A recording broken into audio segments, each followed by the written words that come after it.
They weren't bread, they weren't crackers, and they certainly weren't cookies. These were survival biscuits, designed less for eating and more for enduring. In the early 1960s, fallout shelters needed a food that could sit in storage for decades and still be edible when disaster struck. Enter the Civil Defense Survival Biscuit. Developed by government contractors, these biscuits were made from wheat flour, sugar, and shortening, pressed into dense, rock-hard squares.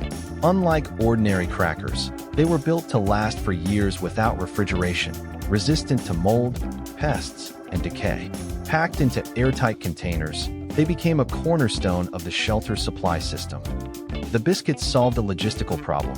They were compact, cheap to produce, and highly stable.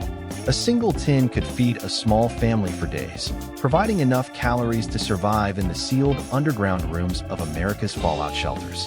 For planners, these biscuits represented efficiency and durability, everything a survival ration needed to be. They could be stored in schools, churches, and basements across the country, giving everyday Americans a sense of preparedness.